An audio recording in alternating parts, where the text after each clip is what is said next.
Thank you.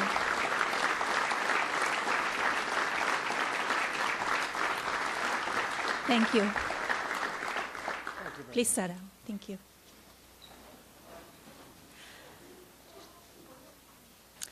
Thank you all for being here today. It touches my heart to see the many familiar faces of the people I have been lucky to get to know over the last few months. Thank you for the time and strength it takes for each of you to tell your stories. We are here today because of your courage. The opioid epidemic is affected more than 2 million Americans nationwide, and sadly, the number continues to rise. We lost more than 175 Americans to overdoses every day, and millions more are struggling with addiction. As many of you know, addiction affects children in many different ways, and I have recently taken a larger interest in what I can do to help fight this epidemic.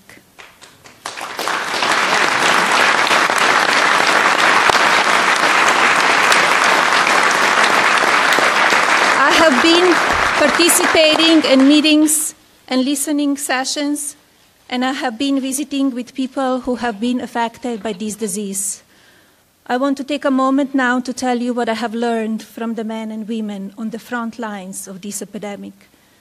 Don Holman talked to me about his son Garrett, who took medication for ADHD and suffered from depression and anxiety. He explained that social media played a part in his son's erratic moods and behaviors.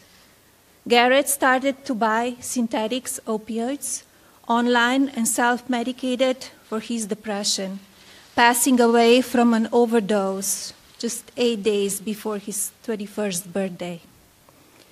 Don Holman taught me that the stigma of drug addiction must be normalized, and talking about it is the only way to do that. Coach David McGee talked about his friend who became addicted after his pain medication were prescribed for sports injury. His friend died from an overdose, and through his tragic loss, Coach McGee taught me how important it is to educate kids, athletes, and parents, because his friend was not weak-minded. In fact, like so many of our kids today, he was competitive and strong-willed.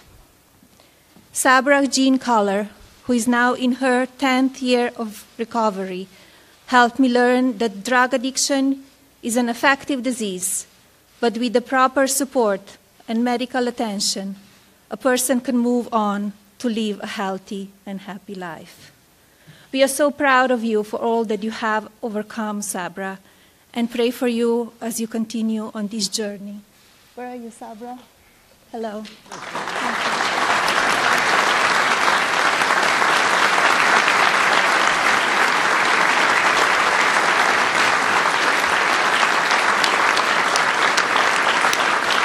When I had the honor of visiting Lily's Place in West Virginia, a recovery center for infants born addicted to drugs, I learned that to help babies succeed, we must help their parents succeed.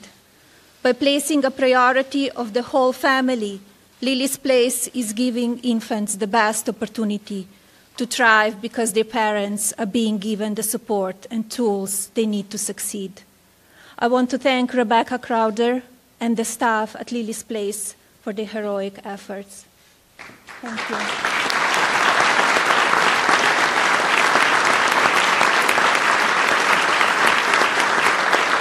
I have learned so much from those brave enough to talk about this epidemic, and I know there are many more stories to tell. But what I found to be the common theme with all of these stories is that this can happen to any of us.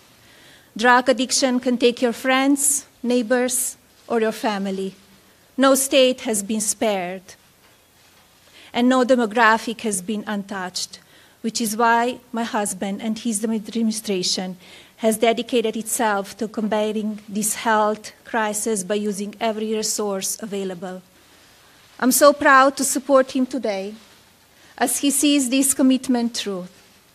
I look forward to continue my work on behalf of children across the country and hope that citizens everywhere will join forces with this administration to help end this health crisis.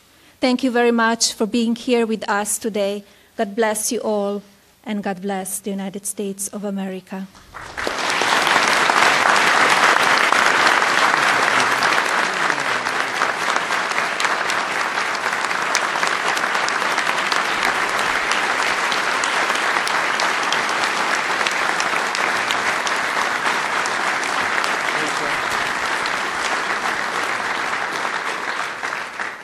Thank you, Melania, for your moving words and for your devotion. I mean, it's a very deep devotion, I can tell you that, to our nation and its children. Thank you also to members of Congress, my cabinet, governors, members of Congress, state, local leaders, first responders, and healthcare professionals gathered here today. We have some truly incredible people in this room, that I can tell you.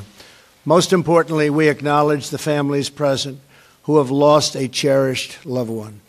As you all know from personal experience, families, communities, and citizens across our country are currently dealing with the worst drug crisis in American history, and even, if you really think about it, world history. This is all throughout the world. The fact is, this is a worldwide problem. This crisis of drug use, addiction, and overdose deaths in many years, it's just been so long in the making. Addressing it will require all of our effort, and it will require us to confront the crisis in all of its very real complexity. Last year, we lost at least 64,000 Americans to overdoses. That's 175 lost American lives per day. That's 7 lost lives per hour in our country. Drug overdoses are now the leading cause of unintentional death in the United States by far. More people are dying from drug overdoses today than from gun homicides and motor vehicles combined. Think of it. Motor vehicle crashes, gun homicides, more people by far from drug overdoses. These overdoses are driven by a massive increase in addiction to prescription painkillers, heroin, and other opioids. Last year, almost 1 million Americans used heroin, and more than 11 million abused prescription opioids. The United States is by far the largest consumer of these drugs, using more opioid pills per person than any other country by far in the world. Opioid overdose deaths have quadrupled since 1999 and now account for the majority of fatal drug overdoses. Who would have thought? No part of our society, not young or old, rich or poor, urban or rural, has been spared this plague of drug addiction and this horrible, horrible situation that's taken place with opioids. In West Virginia, a truly great state, great people, there is a hospital nursery where 1 in every 5 babies spends its first days in agony. Because these precious babies were exposed to opioids or other drugs in the womb, they endure nausea, pain, anxiety, sleeplessness, and troubling eating, just the same as adults undergoing detox. Some of these children will likely lose one or both of their parents to drug addiction and overdose. They will join the growing ranks of America's opioid orphans. Such beautiful, beautiful babies. Beyond the shocking death toll, the terrible measure of the opioid crisis includes the families ripped apart and, for many communities, a generation of lost potential and opportunity. This epidemic is a national health emergency. Unlike many of us, we've seen, and what we've seen in our lifetimes, nobody has seen anything like what's going on now. As Americans, we cannot allow this to continue. It is time to liberate our communities from this scourge of drug addiction. Never been this way. We can be the generation that ends the opioid epidemic. We can do it. We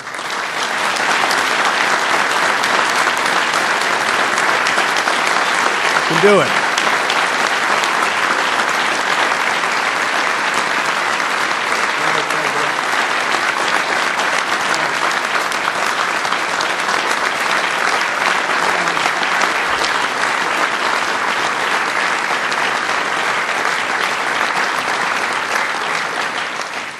That is why, effective today, my administration is officially declaring the opioid crisis a national public health emergency under federal law, and why I am directing all executive agencies to use every appropriate emergency authority to fight the opioid crisis.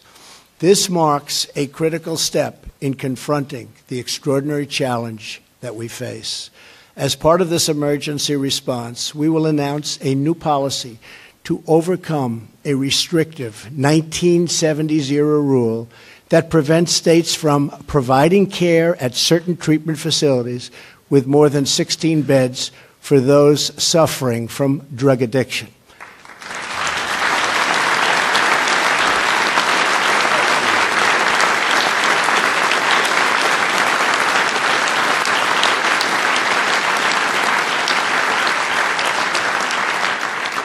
A number of states have reached out to us asking for relief, and you should expect to see approvals that will unlock treatment for people in need, and those approvals will come very, very fast, not like in the past, very, very quickly. Ending the epidemic will require mobilization of government, local communities, and private organizations. It will require the resolve of our entire country.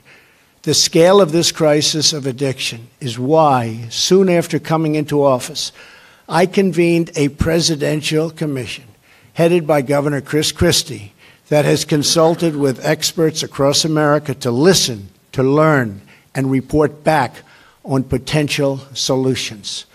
We await the final report, which will come in next week, and I know some of the report has already been seen because I want to see it as quickly as possible, and some of the things that they are recommending are common sense but very, very important, and they're going to have a tremendous impact. Believe me, tremendous impact. Today I will detail many of these aggressive steps with my administration, which we've already taken. After we review and evaluate the Commission's findings, I will quickly move to implement approximate and appropriate recommendations. But I want the American people to know the federal government is aggressively fighting the opioid epidemic on all fronts. We're working with doctors and medical professionals to implement best practices for safe opioid prescribing. And we will do something very, very special. We are requiring federally employed prescribers to receive, finally, special training. The Centers for Disease Control and Prevention has launched a prescription awareness campaign to put faces on the danger of opioid abuse. I want to acknowledge CVS Caremark for announcing last month that it will limit certain first-time opioid prescriptions to 7-day supplies, among other important reforms, and I encourage other companies to do their part to help to stop this epidemic.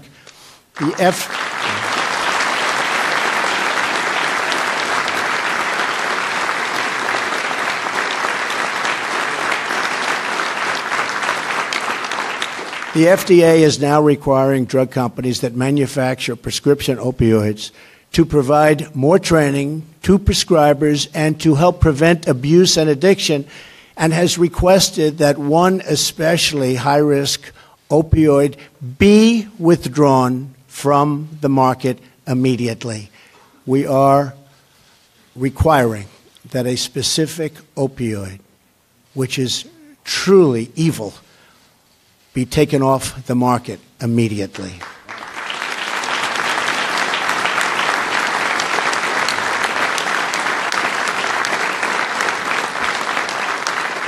The U.S. Postal Service and the Department of Homeland Security are strengthening the inspection of packages coming into our country to hold back the flood of cheap and deadly fentanyl, a synthetic opioid manufactured in China and 50 times stronger than heroin.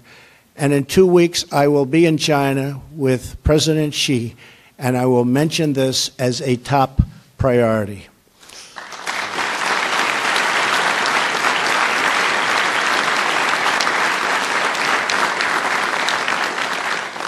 And he will do something about it. I am also pleased to report that for the first time, the Department of Justice has indicated major Chinese drug traffickers for and they have really put very, very strong clamps on them. They've indicted them, the drug traffickers, for distributing fentanyl into the United States. So, Jeff, thank you very much. Good job. Good job.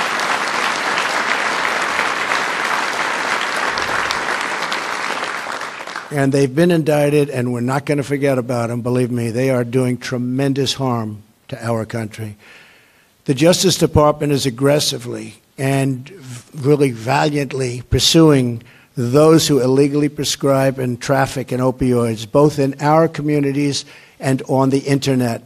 And I will be looking at the potential of the federal government bringing major lawsuits against bad actors. What they have and what they're doing to our people is unheard of. We will be bringing some very major lawsuits against people and against companies that are hurting our people, and that will start taking place pretty soon.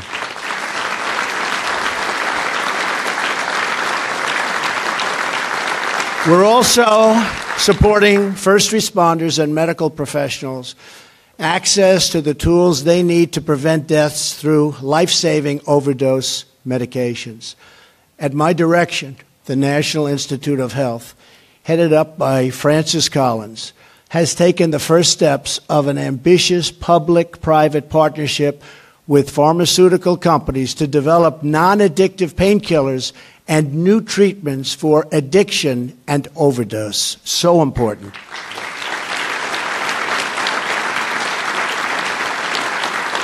I will be pushing the concept of non-addictive painkillers very, very hard. We have to come up with that solution.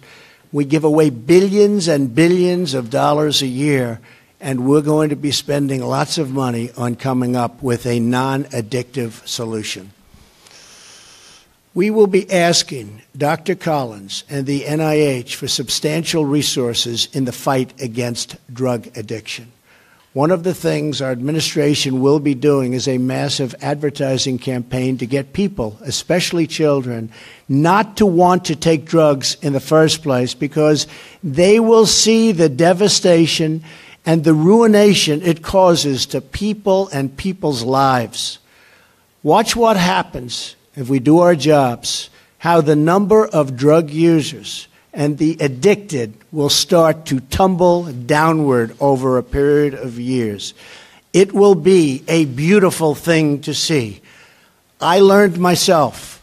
I had a brother, Fred, great guy, best-looking guy, best personality, much better than mine. But he had a problem. He had a problem with alcohol. And he would tell me, don't drink, don't drink. He was substantially older, and I listened to him, and I respected, but he would constantly tell me, don't drink. He'd also add, don't smoke. But he would say it over and over and over again. And to this day, I've never had a drink. And I have no longing for it. I have no interest in it. To this day, I've never had a cigarette. Don't worry, those are only two of my good things. I don't want to tell you about the bad things. There's plenty of bad things, too. But he really helped me. I had somebody that guided me, and he had a very, very, very tough life because of alcohol. Believe me, very, very tough, tough life. He was a strong guy, but it was a tough, tough thing that he was going through. But I learned because of Fred. I learned. And that's what I think is so important. This was an idea that I had, where if we can teach young people not to take drugs, just not to take them, When I see friends of mine that are having difficulty with not having that drink at dinner, where it's literally almost impossible for them to stop, I say to myself, I can't even understand it. Why would that be difficult? But we understand why it is difficult.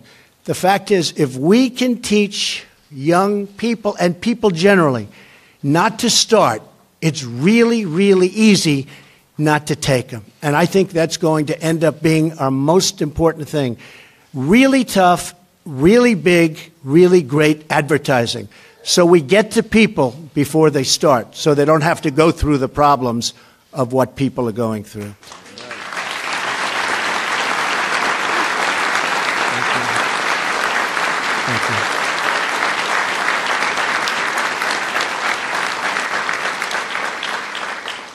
We are already distributing nearly $1 billion in grants for addiction prevention and treatment, and over $50 million to support law enforcement programs that assist those facing prison and facing addiction.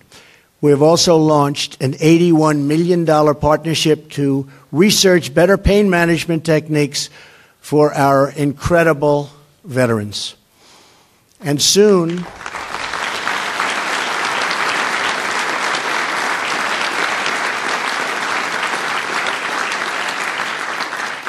and by the way, Secretary Shulkin is here. You have done an incredible job for our veterans in a very short period of time.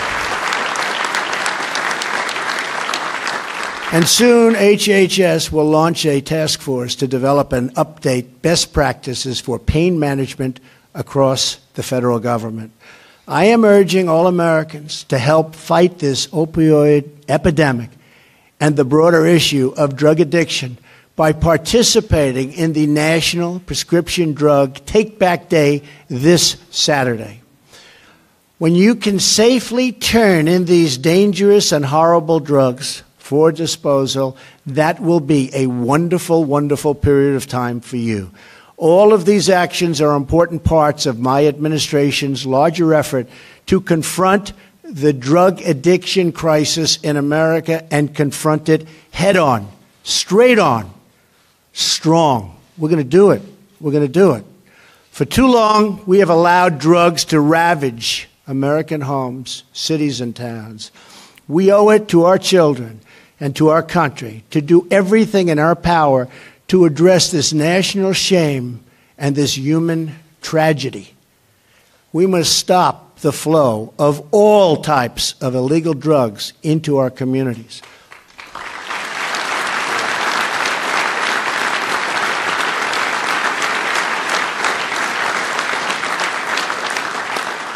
For too long, dangerous criminal cartels have been allowed to infiltrate and spread throughout our nation.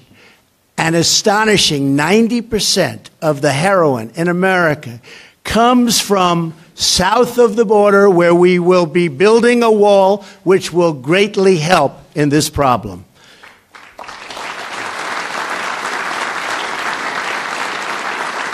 Will have a great impact. My administration is dedicated to enforcing our immigration laws, defending our maritime security, and securing our borders. We also have to work with other countries to stop these drugs where they originate. We have no choice. We have to work with others. We have to get together because they have similar problems to what we have. Some countries have bigger problems than we have. Whether that country is China, whether it's a country in Latin America, it makes no difference. We're going to be working with all of them.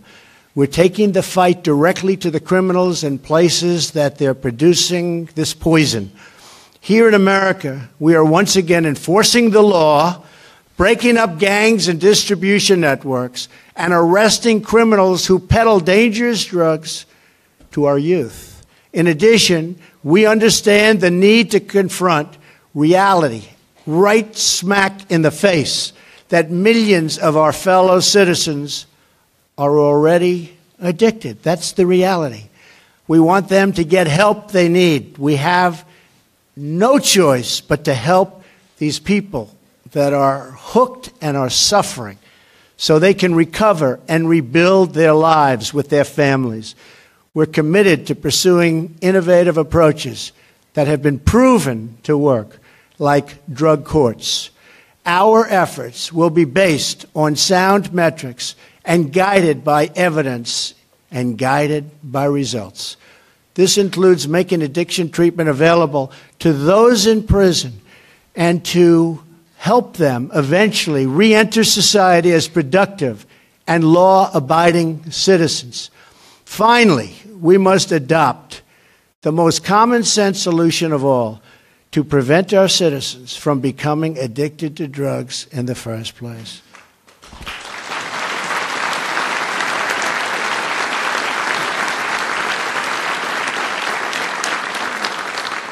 We must and are focusing so much of our effort on drug demand reduction.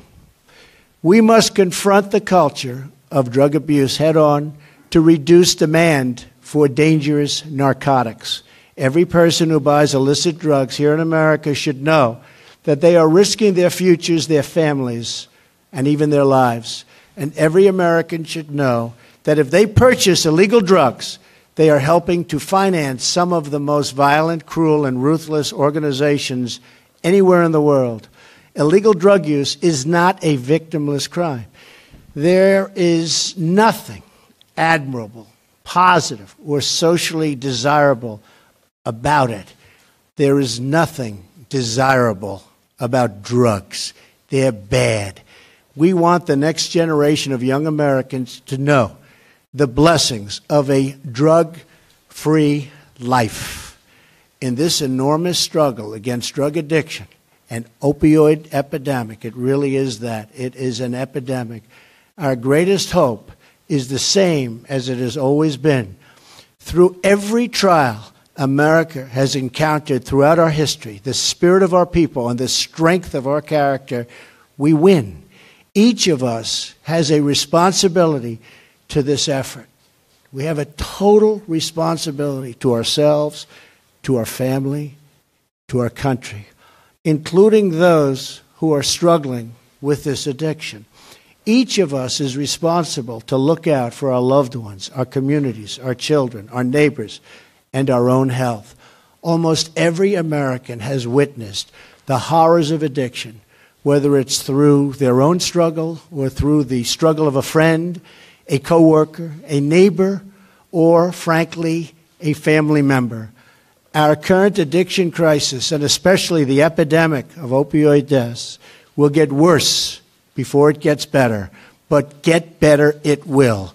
It will take many years and even decades to address this scourge in our society. But we must start in earnest now to combat national health emergency. We are inspired by the stories of everyday heroes who pull their communities from the depths of despair through leadership and through love. Fire Chief Dan Goonan of New Hampshire, great state, runs a program, Safe Station, which allows drug-dependent residents to seek help at fire stations at any time. Jesse and Cindy Swafford of Dayton, Ohio, have provided a loving, stable home to children affected by the opioid crisis. I am calling on every American to join the ranks of guardian angels like Chief Noonan and the Swaffords, who help lift up the people of our great nation. Together, we will care for our citizens, our children, and our orphans, and you know what I'm going to say, our foster youth. So many, but we're going to lift them up and we're going to take care of them. We will work to strengthen vulnerable families and communities, and we will help to build and grow a stronger, healthier, and drug-free society. Together, we will face this challenge as a national family with conviction, with unity, and with a commitment to love and support our neighbors in times of dire need. Working together, we will defeat this opioid epidemic. It will be defeated. We will free our nation from the terrible affliction of drug abuse, And yes, we will overcome addiction in America. We are going to overcome addiction in America. We have fought and won many battles and many wars before, and we will win again. Thank you, God bless you, and God bless America. Thank you.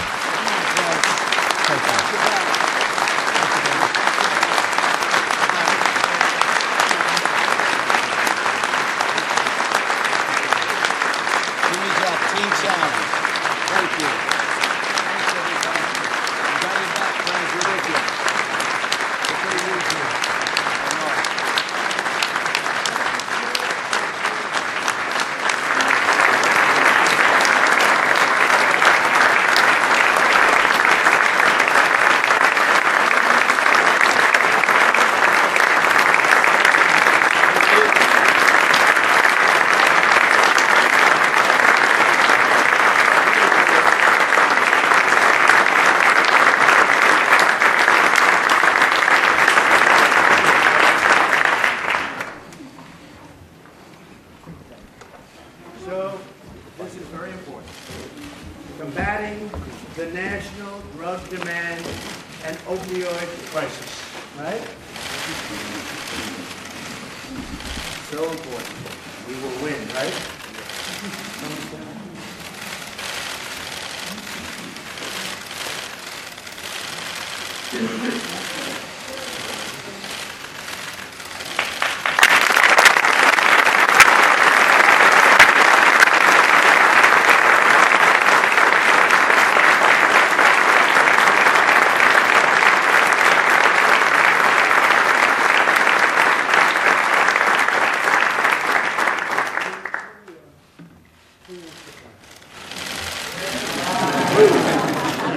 Should we give one maybe Chris Christie? Where is Chris? Come on up.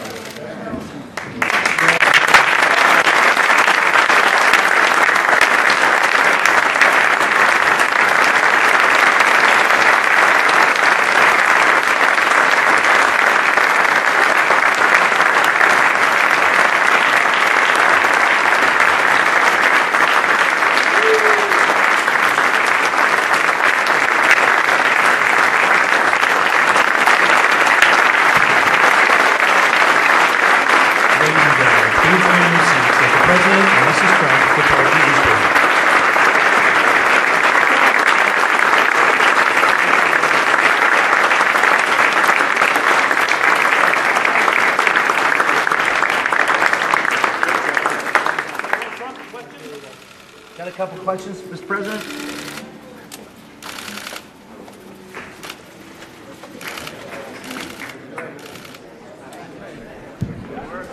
Ladies and gentlemen.